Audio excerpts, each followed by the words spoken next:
So this morning, beloved brethren, this is our message, how to make your father more joyful. So it's quite personal, mga kapatid, kasi your father, ang aking ama ay kinuha ng Panginoon, medyo matagal-tagal na. That was 1995, kinuha ng Panginoon ng aking ama. So it's now, how many years? 31 years. At may mga memories po ako sa aking ama na napakaganda. Una, halimbawa, nang maligtas ang papa ko after, my conversion after 9 years, ang papa ko nagkasakit noon at siya ay kinausap ko patungkol sa Ebanghelyo. At naalala kong sinabi ko sa kanya, sabi ko, Papa, hindi dahil anak mo ako, kundi dahil ako'y lingkod ng Diyos, tulutan mo ako na magsalita patungkol sa Diyos sa iyo. At matapos sabihin ko ito, gawin mo po ang gusto mong gawin.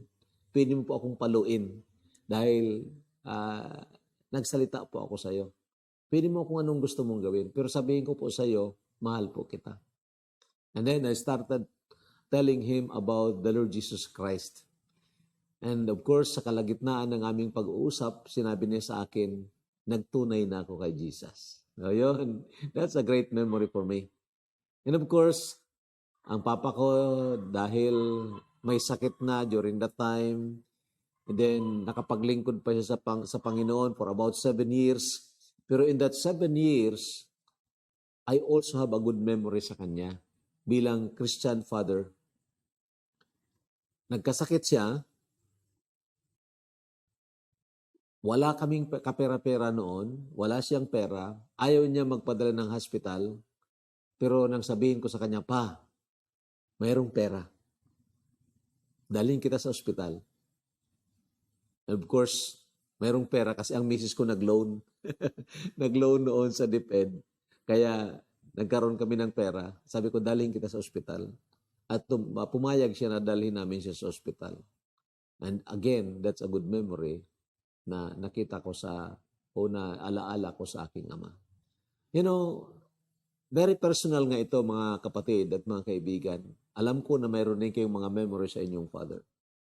At napakaganda kung ang memories na yan ay nakapagbibigay kagalakan sa puso mo, lalo pa na nagawa mo siya o nagawa mong maging happy father siya. Di ba? Hindi lang na nag-greet tayo ng Happy Father's Day, kundi bilang anak ay nagawa mo sa biyaya ng Panginoon na maging happy and more joyful ang iyong father. Di ba napakaganda niyan? Ha? And so ito po ang ating mensahe ngayon. This is our message this morning. So basahin po natin ang mga talatang ito. 3 John, starting from verse 1. Sabi dito, the elder to the beloved Gaius, whom I love in truth. Beloved, I pray that you may prosper in all things and be in health, just as your soul prospers. For I rejoice greatly when brethren came and testified of the truth that is in you, just as you walk in the truth. I have no greater joy than to hear that my children walk in truth. Beloved, you do faithfully whatever you do for the brethren and for strangers, who have borne witness of your love before the church. If you send them forward on their journey in a manner worthy of God, you will do well. Because they went forth for his name's sake, taking nothing from the Gentiles. We therefore ought to receive such, that we may become fellow workers for the truth. The Lord bless His word. Agad-agad, tingnan natin ang background ng letter na ito. Wala itong chapter, isang chapter lang. Ang daling basahin. Pero it was considered as an epistle na pinasulat ng Diyos kay Apostol Juan. At ang particular na focus dito, mga kapatid, ay dito sa 3 uri ng tao. na pinangalanan naman dito na naging disciple ni John. Ang una nga si Gaius, yung binasa natin kanina. There was another one, si Demetrius. And there was another one, si Diotrephes. Medyo ito si Gaius, parang ito ang nag-represent ng spiritual Christian. Spiritual ito. Ito naman si Demetrius, medyo growing Christian of course. But then ito namang isa, si Diotrephes, parang unbeliever ito. Peke siguro na Christian o carnal. So, ang focus dito mga kapatid, he wrote Gaius, his spiritual son, who was the delight of his heart. So may matututunan tayo dito kasi bali si Gaius, kinukonsider ni John na parang spiritual niya na anak. And then, si John ay parang nag-represent ng Ama, our Heavenly Father, na kung saan gusto ng ating Heavenly Father na tayo ay namumuhay o lumalakad sa katotohanan. Something like that. So remember, lahat ng mga ama ay parang assistant ng Diyos sa kanilang mga anak. Dapat lang na ang ating mga anak ay nagbibigay ng kagalakan sa kanilang mga ama, sa atin na mga ama nila. And of course, it brings glory to the Lord. So ngayon, makikita natin dito sa verses 1 and 2 na ang tinutukoy dito na elder ay si Apostol Juan. Medyo matanda na. At ang sinulatan niya dito, tinatawag niya beloved. Grabe, no? Beloved Gaius. Talagang malapit ang puso nitong si Gaius sa kanyang spiritual father na si John. And then sabi pa, whom I love in truth. Grabe, no? Beloved na, pagkatapos dinescribe pa, iniibig niya diyan sa katotohanan. And then, nirepeat ulit, beloved, I pray that you may prosper in all things and be in health, just as your soul prospers. So makita natin dito ang matamis na relationship between a father and the son. At ang anak na ito, na si Gaius, spiritual na anak ni John, ay nagbigay ng malaking kagalakan kay John. So, nakita niyo ang picture.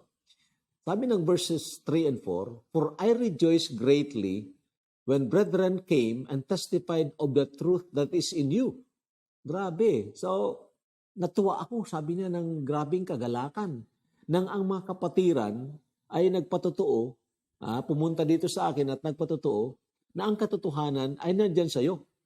At ikaw ay namumuhay diyan sa katotohanan.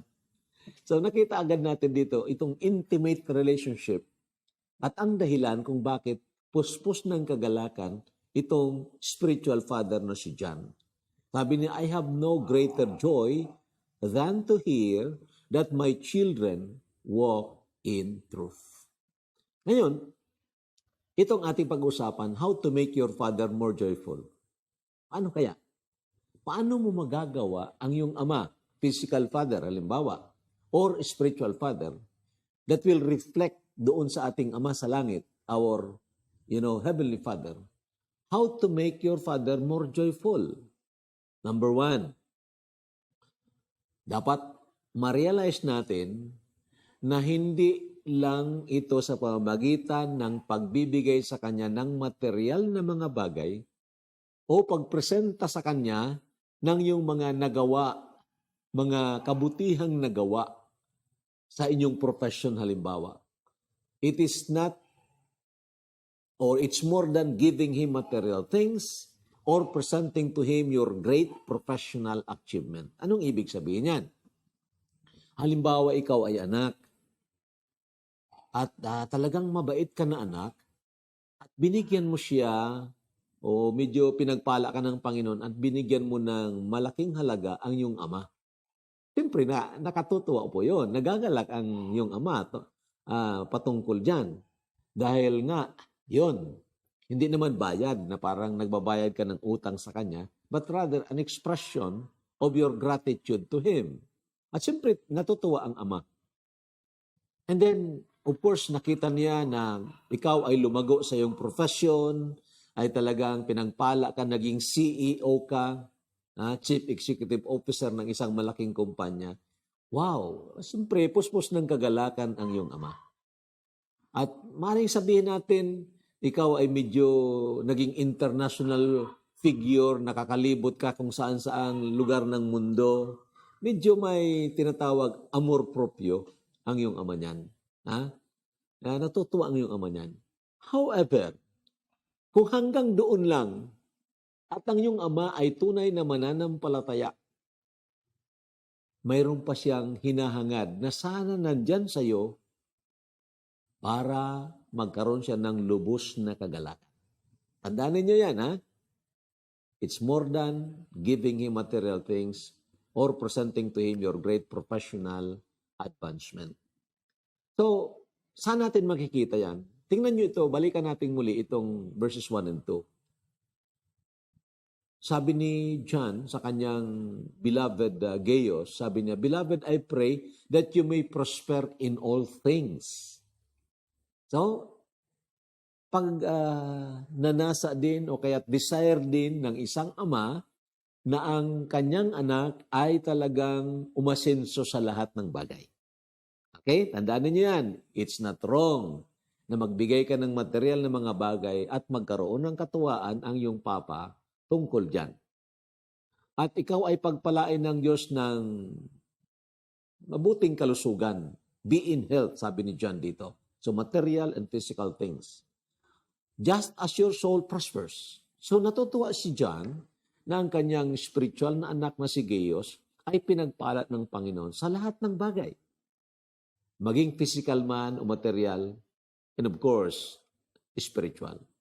However, mayroon siyang great rejoicing. At ito ngayon ang ipofocus natin. Sabi ng 3 and 4. For I rejoice greatly. Tandaan niyo ang word, I rejoice greatly. When brethren came and testified of the truth that is in you, just as you walk in the truth. And so, nandito na. Ang sabi niya, I have no greater joy than to hear that my children walk in truth. Okay, pinagpala ka ng Panginoon. At natutuwa yung papa mo na pinagpala ka ng Panginoon in all things. Pero sabi niya, mas grabe ang kagalakan ko kung makita ko ang aking mga anak ay lumalakad ayon sa katotohanan. And you know, mga kapatid at mga kaibigan, this is what will make our Father rejoice most. Okay? Dito, makikita natin na ito ang nakapagbibigay ng mas grabing kagalakan sa ating mga ama. If we walk in truth. Okay? Maliwanag po yan. You can make your Father more joyful when you, as His child, learn to walk in truth. Sabi ng verse 4 yan, I have no greater joy than to hear that my children walk in truth. Ang tanong ngayon, namumuhay ba tayo sa katotohanan? Kayong mga anak ng inyong mga Christian fathers, masasabi ba ng inyong Christian fathers, masasabi ba sa inyo na, anak, tuwang-tuwa ako dahil lumalakad ka ayon sa katotohanan. Puspos ako ng kagalakan. Masasabi kaya niya yon? Kung yang father mo ay spiritual father, na nakikita niya ang talagang makapagbibigay ng puspos na kagalakan sa kanya, kung spiritual po siya na father, then alam niya it's more than material things or physical things. So what does it mean to walk in truth? Anong ibig sabihin to walk in truth? Kasi kung ako ang ama, bibigyan mo lang ako ng maraming pera. Bibigyan mo ako, regaluhan mo ako ng isang mansion. Bibigyan mo ako ng sasakyan. Pero nakita ko naman na you are not walking in truth. Nako, kung ako'y Christian father, spiritual father, hindi po ako matutuwa dyan. Okay, natuwa na ako dyan na yan ang nangyayari, pero may hinahanap ang aking puso na sana makita ko sa iyo. Alam nyo yon? What does it mean to walk in truth? Number one, first of all, you must be a possessor of truth. Dapat nagmamay-ari ka nitong katotohanan. Not just professor, sa bibig lang ang katotohanan, kundi talagang nasa loob ng iyong buhay yung katotohanan. Ang ibig sabihin niyan, sa madaling o sa simpleng pananalita, ikaw ay tunay na naligtas dahil tunay ka na nananampalataya sa Panginoong Hesukristo. Meaning, kung ikaw ay isang palabigay na anak, material na mga bagay talagang sinusustentuhan mo ang iyong ama. Subalit hindi ka naman tunay na mananampalataya. At yung papa hindi masyadong matutuwa dyan. May hinahangad siya, nananalangin siya, Lord, sana maligtas itong aking anak. Oo, mabait siya, nagbibigay siya sa akin ng pera. Pero gusto ko na makakilala sa sayo. That is the first na kahulugan to walk in truth. You must be a possessor of truth, first of all. So, yung tanong ngayon, ikaw ba ay tunay na mananampalataya ng tunay na Kristo? Pinananahanan ka ba ng katotohanan? Remember, sabi ni Jesus Christ, I am the way, the truth, and the life. No man comes unto the Father but by me. So, if you are like that, then, wow, natutuwa ang iyong ama.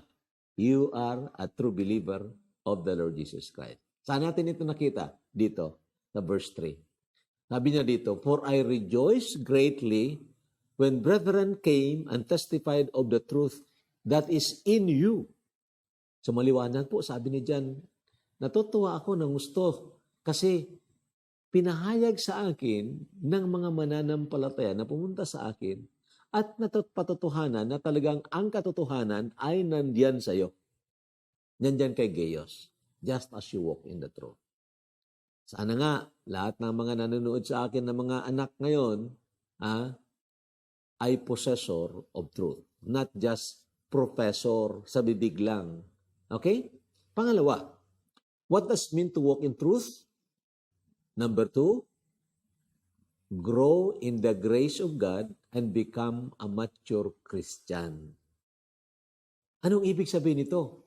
Kung tunay po tayo na naligtas, tunay po tayo na nakakilala sa tunay na Kristo, then dapat lumalago po tayo sa biyaya ng Diyos at tayo ay lumalago dito sa tinatawag Christian maturity. So kung naalala ninyo, mayroon tayong mga preaching tungkol dyan. Meaning, hindi ka na natili na parang baby. Malaki na, 18 anyos na, 21 years old na, nagbiberon pa. Mayroon pang, mayroon pang, sa amin dito, chupon. Nakadiaper pa, 18 years old. Normal naman ang isipan, normal naman ang katawan, pero bunjing. Nako, hindi yan nakatutuwa sa mga magulang. Di ba? O, be honest, kayong mga magulang, gusto nyo na ang mga anak ninyo, wala namang diferensya sa physical o sa mental niya, pero 21 years old na, gusto pang magpakarga. Nako, sabi ka, ano sabihin mo? Ay, ano ka, bunjing? Now, hindi nakatutuwa.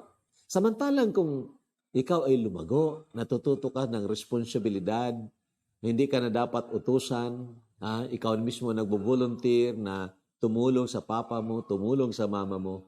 Naku, natutuwa dyan ang mga magulang mo because you are growing in the grace of God and you become a mature Christian. Okay? So mahalaga ito mga kapatid. Tandaan ninyo, mahalaga po ito. Ang isang carnal Christian, meaning talunan palagi ng kasalanan, hindi makaangat-angat sa kanyang spiritual life, nako, nalulungkot ang Diyos dyan at nalulungkot ang mga spiritual fathers dyan. Kaya nga dito, balikan nyo ulit ang verses 3 and 4. Sabi na, I rejoice greatly when brethren came and testified of the truth that is in you, just as you walk in the truth, I have no greater joy than to hear that my children walk in truth. Okay? Dagdagan natin ito ng ilan pang mga talata. 1 Corinthians chapter 3. Sulat ito ni Apostol Pablo sa mga Corinthians na karamihan sa kanila ay mga bunjing at mga karnal na mga Christians. Matagal ng mga mananampalataya, magagaling sa doktrina, pero sa pamumuhay, nako, they are not walking in truth. At sa sulat nito ni Apostol Pablo, sabi niya sa verses 1 and 2 ng 1 Corinthians chapter 3, sabi niya, "And I, brethren, could not speak to you as to spiritual people, but as to carnal, as to babes in Christ." Grabe, no? Sabi na, hindi ako makapagsalita sa inyo bilang mga spiritual na mga tao, kundi bilang mga karnal at mga baby pa diyan kay Kristo. At sabi niya dito, pinakain ko kayo ng gatas, hindi ng matitigas na pagkain. Sapagkat hanggang ngayon, hindi nyo kaya ang ganito. Kasi, iyon nga kayo ay karnal at mga baby pa. Medyo malungkot yung mga pananalita. Ano po? Ha? Malungkot si Apostol Pablo. Habang sinusulat niya siguro ito, nalulungkot siya. Sabi niya, matagal na itong mga mananampalataya hanggang ngayon. Ganun pa rin. Nag-aaway-away pa rin sila. Ha? Ito ang sabi ng verse 3. Tingnan nyo. Sabi dito, "For you are still carnal. For where there are envy," inggitan, nandyan ang inggitan, nandyan ang away-away, strife, and divisions, pagkabahabahagi. Hindi ba karnal kayo? At para kayong mga unbeliever? So, makita nyo sa tono ng pananalita ni Apostol Pablo dito sa mga mananampalataya doon sa Korinto, hindi siya natutuwa. Bakit? They have not passed from babyhood to adulthood. They have not passed from carnality to spirituality. Carnal pa rin. Nandun pa rin ang away-away. So, tanong ngayon, mga kapatid, halimbawa, ang spiritual father ninyo, yung mga pastors ninyo, natutuwa kaya sa inyo? O kaya ang papa ninyo na Christian, natutuwa ba sa iyo? Alam niya na tunay ka, na mananampalataya, pero medyo nagbabackslide ka. Nagpapatuloy ka dyan sa carnality. Hindi siya natutuwa. Nananalangin siya na sana lumago itong aking anak, lumago ito sa pananampalataya. Ganito po ang ibig sabihin na walking in truth. Then, lastly, what does it mean to walk in truth? You become participant in the spreading of the truth. Okay? So, una, possessor ka ng truth. Pangalawa, lumalago ka dyan sa katotohanan. Pangatlo, ipinapahayag mo ito. Nagiging parte ka sa pagpapalaganap ng katotohanan. Okay? Joyfully serving others by the strength of the Lord. Ito ang spiritual Christian. Ito si Gaius na sinasabi dito ni Apostol Juan, na natutuwa ako sa iyo at puspos ang aking kagalakan kasi you are walking in truth. Hindi lang na possessor of truth ka, hindi lang na lumago ka dyan sa pananampalataya, kundi ikaw ay naging participant sa pagpapalaganap ng katotohanan. Pansinin po ninyo ito, verse 5. Sabi niya dito, "Beloved, you do faithfully whatever you do for the brethren and for strangers who have borne witness of your love before the church." Anong ibig sabihin nito? May mga mananampalataya na pumunta sa bahay ni Gaius at may mga estranghero na pumunta doon. At ito nga ay nagbalita matapos maka-experience siya doon ng pagiging hospitable ni Gaius. Ibinalita kay Apostol Juan na ito si Gaius talagang mabait, pinatuloy kami, pinakain kami, binigyan pa kami ng pabaon, something like that. Sabi ni John sa kanyang beloved Gaius, sabi niya, you do faithfully. Yung mga ginawa mo sa mga kapatiran, sa mga estranghero, kapuri-puri yun. So, dito ipinapakita, mga kapatid at mga kaibigan, na ito si Gaius, natututo siyang magmahal sa kanyang mga kapatiran at natututo siyang mag-participate sa kanilang pangangailangan. Okay? That is the mature Christian do. Okay? Or does. Yun ang ginagawa ng isang tunay na mananampalataya. Sabi pa sa verse 6, if you send them forward on their journey, yung salita na yun, ang ibig sabihin, nang paalis na sila, binigyan pa ng baon. Ito, baon nyo para sa paglakad ninyo. Binigyan pa ng pabaon. Sabi niya, if you send them forward on their journey in a manner worthy of God, you will do well. So, generous po ito. Si Gaius, generous to God's missionaries.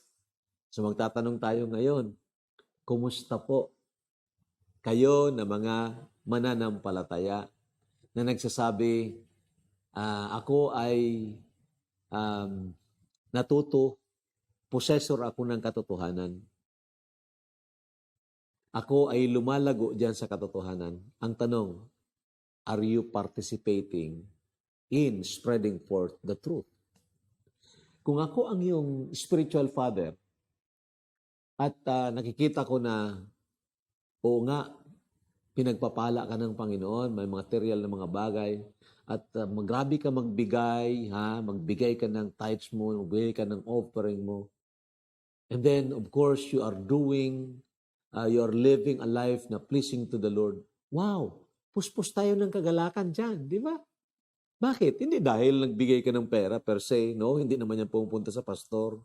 But rather nakikita natin, may burden ka to spread forth the gospel. Ganun po. May kabigatan ka, gusto kang mag-participate. Pero kung nagsabi ka, tunay ka na mananampalataya, pero parang wala kang pakialam sa kung anong nangyayari dyan, bahala sila dyan. Pero ikaw, grabe ka maggasto sa mga temporal na mga bagay, wala kang pakialam sa pagpapalaganap ng Ebanghelyo, magbibigay ako sa iyo ng question mark. At alam nyo, hindi masaya ang aking puso. At baka magduda pa ako, baka hindi ka tunay na mananampalataya. And that is applicable even to, your literal Christian father.